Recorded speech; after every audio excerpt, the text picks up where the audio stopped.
Previous class में हमने concept of rotating magnetic field start किया था, जिसमें हमने फील्ड के मैग्नीट्यूड को कांस्टेंट प्रूव किया था, जिसका मान 1.5 फाई एम के बराबर था।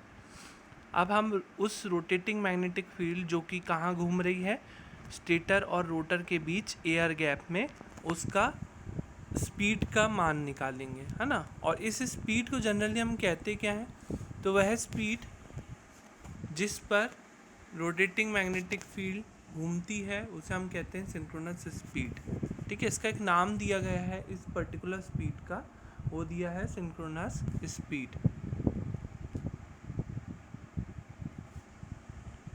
इसके बाद आपको जब मैंने डेरिवेशन करवाया था तब आपने उसमें देखा था कि हमने जब टू पोल स्टेटर वाइंडिंग का जब हम इस्तेमाल करते हैं, तो जब हम ओमेगा टी इक्वल्स टू 0 से 90 डिग्री तक जाते हैं तो एक 1/4 साइकिल कंप्लीट होता है ना।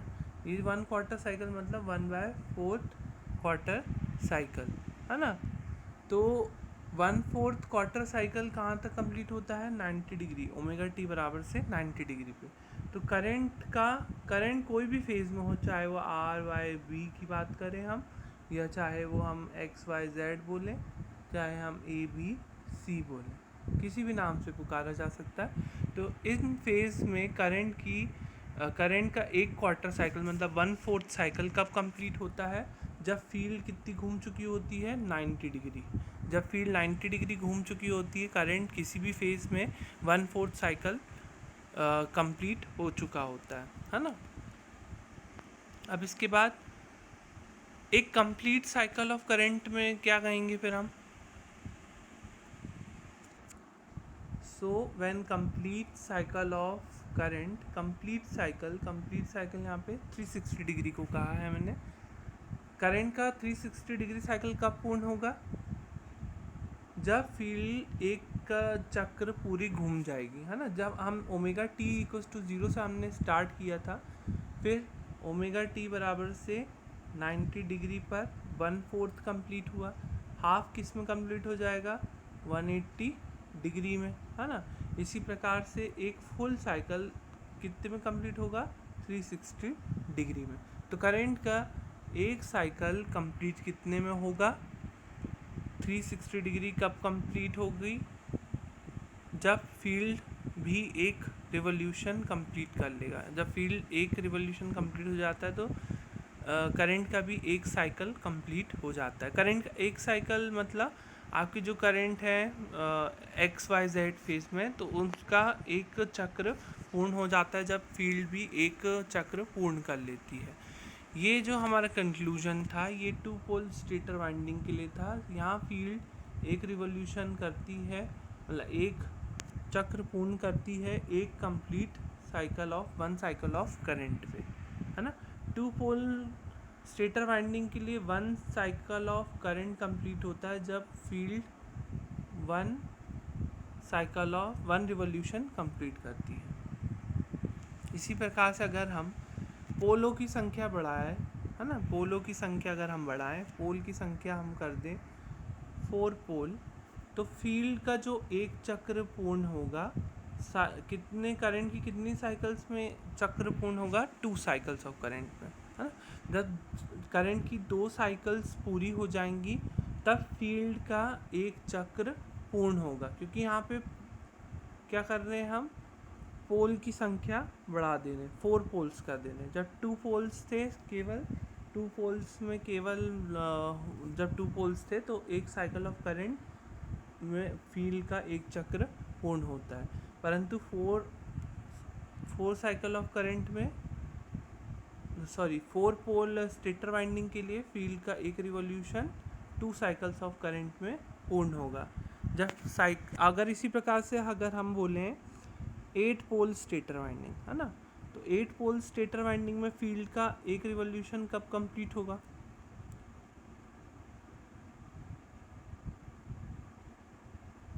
4, है ना। यहाँ पर 8 हो जाए तो यहाँ पे क्या हो जाएगा, 2 की जगह 4 साइकिल्स ऑफ करंट पूर्ण होंगे तब फील्ड का एक रिवॉल्यूशन कंप्लीट होगा। ये पोल्स बढ़ाने की वजह से होता है। तो हम जनरल एक स्टेटमेंट लिख सकते हैं। इन जनरल हम क्या लिख सकते हैं, पी पोल्स के लिए यहाँ पे हम कितना भी रखें, फील्ड का एक रिवोल्यूशन है ना, मतलब फील्ड जो है 360 उसका एक 360 डिग्री कितने साइकिल्स ऑफ करंट में पूर्ण होगा, p/2 में।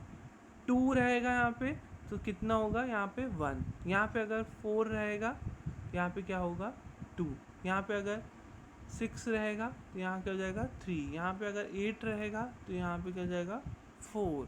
तो इस प्रकार से p पोल्स के लिए फील्ड का एक revolution p/2 cycles of current में पूर्ण होता है। इन जनरल हम ये इसको लिख सकते हैं।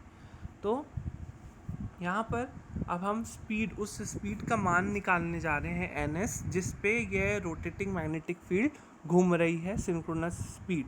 अब उसका मान अगर हम निकालते हैं तो cycles of current equals to हम क्या लिख सकते हैं, p/2 into revolutions of second. Cycles of current कितने होंगे, p/2 रिवोल्यूशंस ऑफ फील्ड पर। अब जैसे यहाँ पे 4 साइकिल्स ऑफ करंट आंसर आ रहा है, तो ये कैसे आ सकता है 4, इसकी वैल्यू 4 कैसे हो सकती है, मतलब इस पूरी पर्टिकुलर की वैल्यू 4। एक रिवोल्यूशन कंप्लीट जब होगा जब यहाँ पे कितने होना चाहिए, 8 पोल्स होना चाहिए। जब 8 पोल्स होंगे तभी साइकिल्स ऑफ करंट कितना आएगा, 4। तो cycles of current is equals to p/2 into revolutions of field लिख सकते हैं हम, है ना। यहाँ पे एक रिवोल्यूशन को कंप्लीट होने के लिए कितने पोलों की स्टेटर वाइंडिंग को हम यूज़ करेंगे, 2/2 इज इक्वल्स टू 1, मतलब एक साइकिल ऑफ करंट में एक revolution of field for 2 pole stator winding. इसी प्रकार से अगर हम 4 पोल स्टेटर वाइंडिंग लें, 4 पोल स्टेटर वाइंडिंग, तो कितने साइकिल्स ऑफ करंट में एक रिवोल्यूशन ऑफ फील्ड कंप्लीट होगी, ये 1। तो ये पोल की संख्या कितनी होना चाहिए,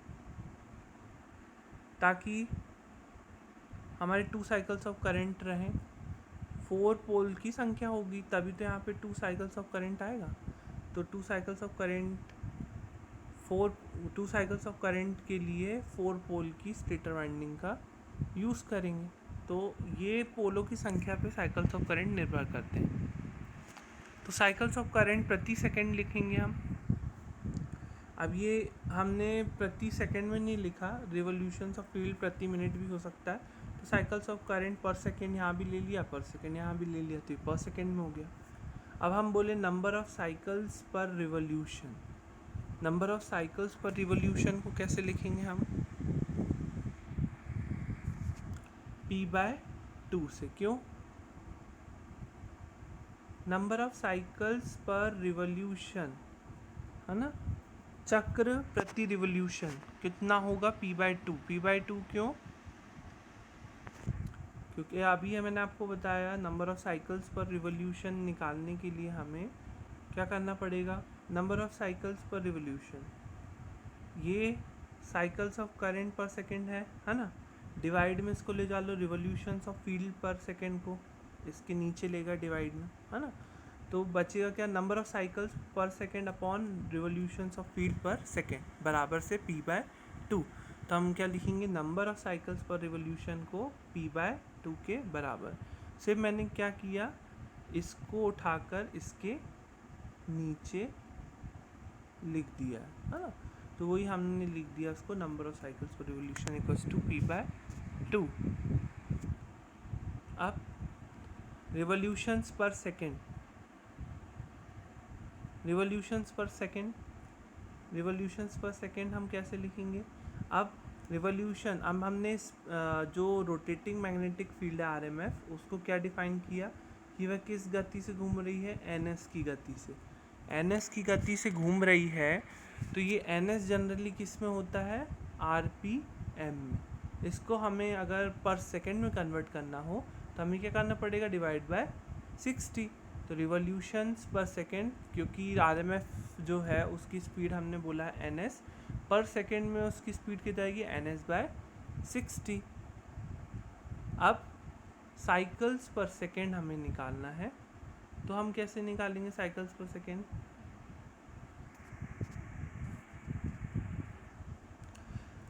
साइकिल्स पर रिवॉल्यूशन क्या निकला था हमारा? p/2। रिवॉल्यूशंस पर सेकेंड ले लेंगे तो क्या होगा? ns/60। अब रिवॉल्यूशन से रिवॉल्यूशन कैंसिल, हमारा क्या जाएगा? साइकिल्स पर सेकेंड। साइकिल्स पर सेकेंड को हम क्या बोलते हैं? आवृत्ति, फ्रीक्वेंसी। तो फ्रीक्वेंसी की वैल्यू क्या जाएगी? p/2 इंटू ns/60 करेंगे तो pns/120 upon pns/120 equals to f। हम इस प्रकार से लिख सकते हैं। तो हमें ns को हम किस तरीके से रिप्रेजेंट कर सकते हैं? ns is equals to 120f/p। ns को यहीं रहने दिया, p को इसके नीचे पहुंचा दिया, 120 को इसके मल्टीपल। तो सिंक्रोनस स्पीड का जो फॉर्मूला होता है वो क्या होता है? 120f/p, है ना। यहाँ पे 120f/p हमने लिखा है, जहाँ पर सिंक्रोनस ns क्या है? ns हमेशा किस में होगा? आरपीएम में होगा, ध्यान रखें हमेशा। f जो है वो फ्रीक्वेंसी है, हर्ट्स में होगी। p जो है पोलों की संख्या है। ns जो है आवृत्ति के समानुपाती एवं पोलों की संख्या के व्युत्क्रमानुपाती होता है। कौन? ns, सिंक्रोनस गति। यही मैंने लिखा भी है। अब हम direction of rotating magnetic field की बात करें। रोटेटिंग मैग्नेटिक फील्ड की डायरेक्शन किस प्रकार से होगी? रोटेटिंग मैग्नेटिक फील्ड की डायरेक्शन हमेशा लीडिंग फेस से लैगिंग फेस की ओर होती है। लीडिंग फेस से लैगिंग फेस की ओर। अब ये कैसे? अब आपको ध्यान होगा जो हमने डायग्राम बनाए थे उसमें हमारी डायरेक्शन कैसे आ रही थी? क्लॉकवाइज। क्लॉकवाइज क्यों आ रही थी? लीडिंग फेस से आरएमएफ की दिशा कहाँ होती है? लैगिंग फेस की तरफ। अब हमारा पहला जो था वो क्या था? पाई ए या पाई एक्स जो भी लिया होगा, phi M sine omega T, है ना। दूसरा हमने क्या लिया था? Phi B equals to phi M sine omega T minus 120 degree, है ना। इस प्रकार से लिया था हमने। तो क्लॉकवाइज क्यों होगा? क्योंकि जो फाई ए है, जो phi M sine omega T के बराबर है, वो फाई बी से क्या है? Leading direction. क्योंकि फाई बी क्या है? Phi M sine omega T minus 120 degree. तो माइनस 120 डिग्री क्या है? लैगिंग कंडीशन में। तो जो direction of rotating magnetic field है वो कहाँ से कहाँ होगी? ए से बी की फेस की तरफ। वैसे बी को कौन लैग कर रहा है? सी की वैल्यू होती है phi M sine omega T minus 240 या प्लस 120। प्लस 120 तो वो फाई ए के रिस्पेक्ट में होता है, लेकिन फाई बी की तुलना में वो माइनस 120 डिग्री पे होता है। ये तो फेज़र है, आपको इतना तो आप समझ आना चाहिए। और तो फाई सी की वैल्यू जो थी वो phi M sine omega T minus 240 थी, तो वो तो सबसे लैगिंग फेज हुआ। तो direction of rotating magnetic field इसीलिए क्लॉकवाइज डायरेक्शन में थी। तो जनरल हम बेसिस में यही कहते हैं, लीडिंग फेज से लैगिंग फेज की ओर direction of rotating magnetic field होती है। यदि फेज सीक्वेंस आपका 3 फेज वोल्टेज का फेज सीक्वेंस जो स्टेटर वाइंडिंग को दिया जा रहा है वो एक्स वाई जेड या आर वाई बी हो, तो direction of rotating magnetic field क्या होगी? क्लॉकवाइज। और अगर इसी फेज सीक्वेंस को अगर हम बदल दें, किन्हीं भी दो फेज सीक्वेंस को आपस में इंटरचेंज कर दें, किन्हीं भी दो फेज को अगर आपस में इंटरचेंज कर दिया जाता है, तो रोटेटिंग मैग्नेटिक फील्ड की दिशा परिवर्तित हो जाती है। तो फेज सीक्वेंस यदि अगर हम चेंज कर दें, एक्स वाई जेड की जगह एक्स जेड वाई या आर वाई बी की जगह आर बी वाई, तो डायरेक्शन ऑफ रोटेटिंग मैग्नेटिक क्या जाएगी? Field reverse. जैसे कि anti clockwise. X Y Z था तो क्लॉकवाइज थी, अगर हम एक्स जेड वाई कर देंगे तो एंटी क्लॉकवाइज हो जाएगी। या हम एक्स वाई जेड की जगह अगर हम वाई एक्स जेड भी करते हैं तो भी एंटी क्लॉकवाइज हो जाएगी। किन्हीं भी दो फेस का अगर इंटरचेंज कर दिया जाता है तो जो direction of rotating magnetic field है वो बदल जाती है। तो ये आप पढ़ लीजिएगा, ये लिखा हुआ है। एक छोटा सा न्यूमेरिकल था इसी में, ये कि 6 पोल कि आपकी स्टेटर वाइंडिंग है, 50 हर्ट्ज की सप्लाई है आपकी 3 फेस इंडक्शन मोटर में, तो फ्लक्स जो है रोटेट कितना होगा अराउंड स्टेटर।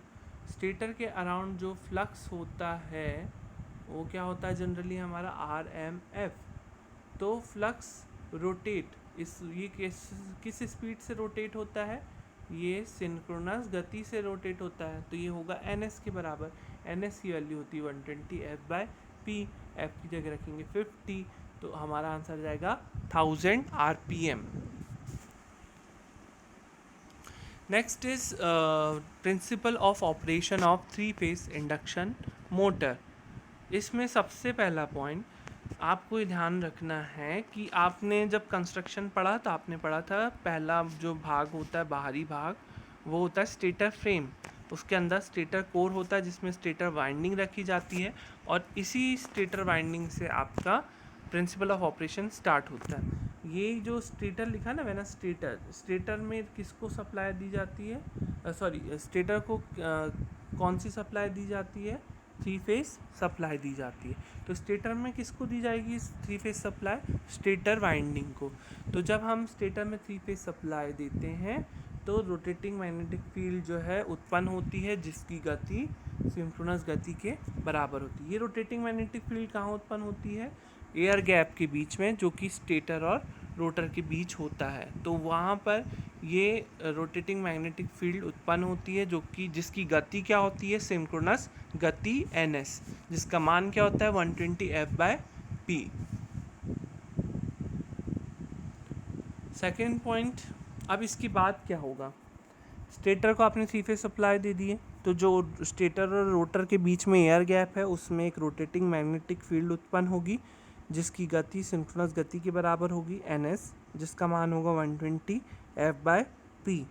तो अब सेकंड पॉइंट क्या होगा हमारा, इनिशियली जो आपका रोटर है, रोटर शुरुआती तौर पे घूमता नहीं है, मतलब शुरुआत में रोटर जो है स्थिर अवस्था में रहता है। तो स्थिर अवस्था रिलेटिव स्पीड क्या होगी स्टेटर RMF और रोटर कंडक्टर्स की, रोटर कंडक्टर्स और स्टेटर RMF। स्टेटर RMF मतलब स्टेटर का जब 3 फेस सप्लाई दी जाती है तो स्टेटर RMF उत्पन्न होता है। तो स्टेटर RMF की गति आपको मालूम है वो क्या है, NS के बराबर। और रोटर कंडक्टर्स, रोटर क्या है इनिशियली स्टैंड स्टिल में, स्टैंड स्टिल मतलब ठहराव की स्थिति में, तो ठहराव की स्थिति में रोटर की गति क्या होगी, 0 के बराबर, है ना। तो सापेक्ष गति का मान क्या होगा, दोनों के बीच का सापेक्ष गति रिलेटिव स्पीड क्या कहलाएगी, स्टेटर RMF की गति है NS और रोटर कंडक्टर्स की गति क्या है 0। तो स्टार्टिंग स्पीड क्या होगी, जनरली रिलेटिव स्पीड क्या होगी रोटर कंडक्टर्स और स्टेटर RMF के बीच, NS - 0, ये लिखा हुआ है NS - 0, ठीक है। तो इस इनिशियली ये स्पीड रिलेटिव स्पीड होती है।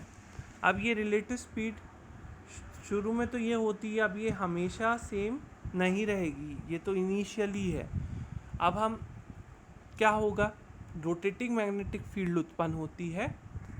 तो Faraday's law of electromagnetic induction की वजह से क्या होता है, जब कभी भी मैग्नेटिक फील्ड कंडक्टर्स को कट करती है तो उसमें EMF इंड्यूस होता है और यह EMF rate of change of flux पर निर्भर करता है। तो ये हमने Faraday's laws of electromagnetic induction में पढ़ा था, वो यहीं पर अप्लाई होगा। किस प्रकार से, अब हम जैसे स्क्विरल केज इंडक्शन मोटर की बात करें, क्योंकि 95% हमारी जो मोटर्स होती हैं वो स्क्विरल केज इंडक्शन मोटर होती हैं, जिसमें आपका रोटर सर्किट क्या होता है, शॉर्ट सर्किटेड होता है। रोटर सर्किट शॉर्ट सर्किटेड होता है मतलब जो रोटर कंडक्टर्स है उसमें धारा तो प्रवाहित हो सकती है, शॉर्ट सर्किट हुआ तो क्या उसमें धारा प्रवाहित हो सकती है। धारा प्रवाहित कब होगी, वही हमारा थर्ड पॉइंट है, जब ये RMF जो कि स्टेटर और रोटर के बीच में के एयर गैप में घूमती है तो यह रोटर कंडक्टर्स को, रोटर चालकों को काटती है, जिससे उसमें क्या होगा, EMF प्रेरित होगा। जैसे ही EMF प्रेरित होता है रोटर कंडक्टर्स में, और चूँकि रोटर सर्किट जो है हमारा शॉर्ट सर्किटेड होता है, क्योंकि हम मेटल की एंड रिंग से दोनों तरफ से उसको क्या कर देते हैं, रोटर कंडक्टर्स को शॉर्ट कर देते हैं, तो उसमें करंट क्या होता है, प्रवाहित होना चालू हो जाता है। ये कब हुआ? जब हमने स्टेटर को 3 फेज सप्लाई दिए। 3 फेज सप्लाई देने से आरएमएफ उत्पन्न हुआ। आरएमएफ उत्पन्न किनके बीच में हुआ? स्टेटर और रोटर के बीच में। और शुरुआत में NS माइनस 0 इनकी रिलेटिव स्पीड थी, परंतु जैसे ही rotating magnetic field rotor conductors को काटती है तो उसमें ईएमएफ प्रेरित होगा और रोटर के शॉर्ट सर्किट होने की वजह से उसमें धारा प्रवाहित होगी। तो जब कभी भी धारा प्रवाहित चालकों को चुंबकीय क्षेत्र में रखा जाता है, और ये जो चुंबकीय क्षेत्र है ये उत्पन्न कहाँ से हो रहा है? स्टेटर की वजह से, स्टेटर को 3 फेज सप्लाई देने की वजह से। तो जब कभी भी धारावाहक चालकों को मैग्नेटिक फील्ड पर रखा जाता है तो उनमें जो रोटर कंडक्टर्स होते हैं उस पर फोर्स, बल का प्रभाव महसूस होता है ना। तो रोटर कंडक्टर्स को बल का प्रभाव कैसे महसूस होता है? क्योंकि उसमें करंट प्रवाहित होता है और वह चुंबकीय क्षेत्र के अंदर होते हैं, तो उसमें एक फोर्स एक्ट होता है ना। तो फोर्स जो एक्ट होता है उनमें, तो नंबर ऑफ फोर्सेस जो एक्ट होंगे रोटर कंडक्टर्स पे, उससे क्या उत्पन्न होगा? आपका बलागुण। आपने ये बेसिक मैकेनिक्स वगैरह में पढ़ा होगा या फिजिक्स में पढ़ा होगा। Sum of forces on all rotor conductors produces a torque. सभी बलों के योग से क्या उत्पन्न होगा? बलागुण उत्पन्न होगा, जो रोटर को ठीक उसी गति पर घुमाएगा जिस गति में रोटेटिंग मैग्नेटिक फील्ड घूम रही है। तो ये हमारा 4th पॉइंट हुआ। तो हमारा 5th पॉइंट क्या होगा? हमारा 5th पॉइंट क्या होगा?